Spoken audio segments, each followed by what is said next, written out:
Hi guys, welcome back to this channel. In this video I'm gonna show you how to add some vintage elements to your design in Canva.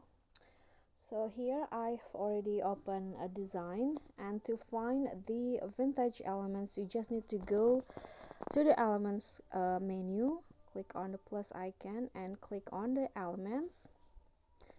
Then on the search column just type in vintage.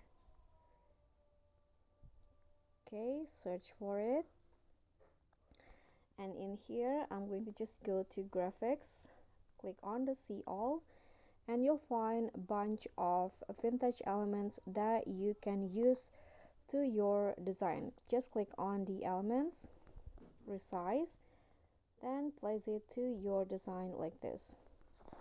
You can add more than one elements if you want. Okay, so that's all for me. Thank you so much for watching. I hope you enjoyed this video. Don't forget to click thanks, like this video, comment, and also subscribe. Thank you.